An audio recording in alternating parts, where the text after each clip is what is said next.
Good morning. This is the second morning. So the morning of the second stage is ahead of us. It's about 31.3 kilometers. I'm going to show you the background. I'm in the middle of the tent. Bivouac circle. You can see the moon, but I don't think you can see it on video. Before I forget, I want to recount how yesterday went. It was 36.2 kilometers, really tough.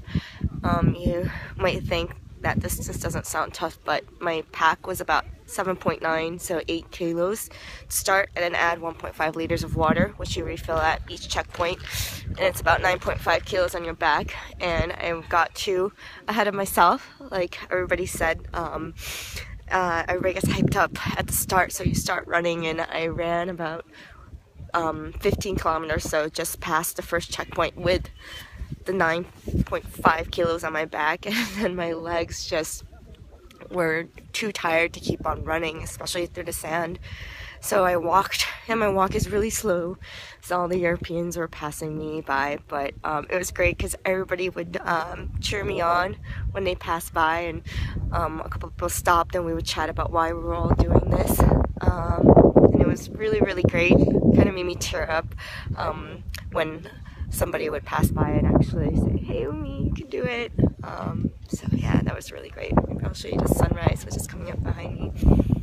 What else yesterday that was cool? Actually, up until coming here, the whole entire journey and the process is quite incredible.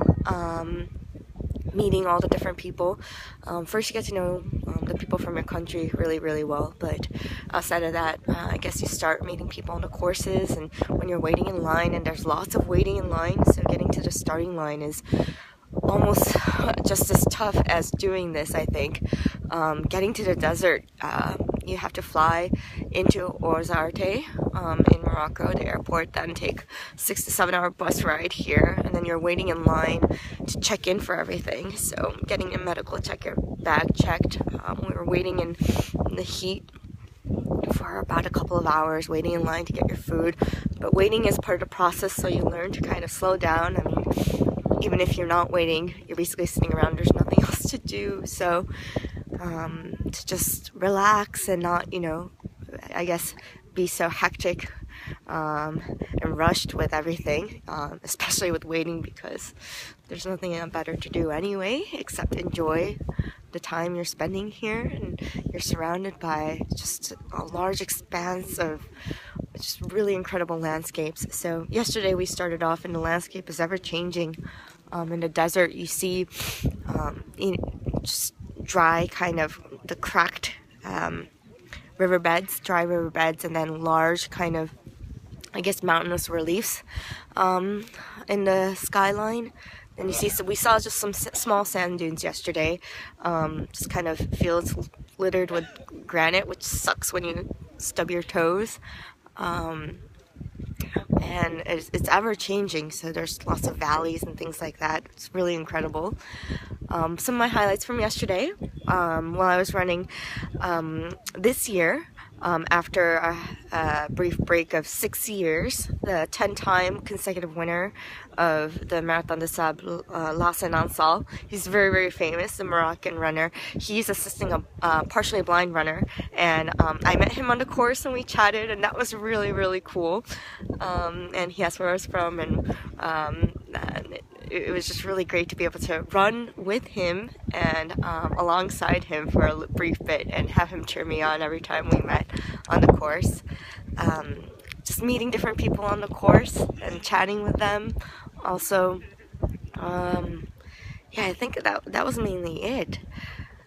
It was really tough. I thought I wanted to shoot myself for the last 10 kilo. I never thought 10 kilos could be so long. Again, it's really hot and it's just never ending. But everybody else is doing it. Everybody else is coming to try something. And what else? Yeah, I learned to kind of figure out what's important to exist, kind of. You wake up with the sun, like the first rays of sunlight. So probably with jet lag too, but I've been waking up at like 4 or 5. and you go to sleep when it gets dark, so you're almost asleep by like 7:38 because there's nothing to do when it's dark. You're supposed to sleep. It's like you realize that about human nature, and because it's so dark, you can't do anything. So you try to finish everything. I throw away all my toilet paper, so I have no paper because I want to strip my back down. So I've been using everything with water, Indonesia style. But water is essential. The sun is essential. It gets really cold at night, so I'm wearing my Uniqlo Ultra light down jacket. Knowing how to, you see the different kinds of tents. Some are wide open, some are closed. You learn how to set up, not set up, but adjust your Berber tent. You learn that you don't need much food to live on. I threw away basically half my food from yesterday to lighten my pack. You lose appetite as you go along too. I saw a donkey with its front legs tied up yesterday, just sitting by itself on the side of the path. You pass by some of the local people and you wonder how these people got here. You'll see like a family just sitting there watching, and little girls begging for candy here. But very few. I mean, we only met like 5 local people along the entire course of 36. And you see random people just cycling along the mountains. You're like, what are they doing here? And how are they living?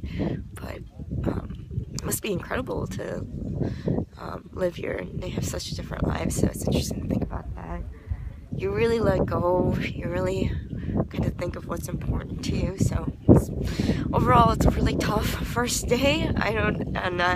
You just have to stop thinking about what's ahead of you, except for just that moment, each step, and finishing that day and getting to the end for that day. Because if you think about the other days up ahead of you, you won't be able to continue because it just seems like an impossible task.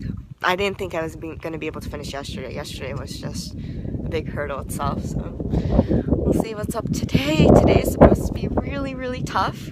The shorter the course is, the tougher they make the terrain for it. So 31.3 is the shortest leg of the entire 7 days, but it's supposed to be, there's an incline of 30 degrees at some point.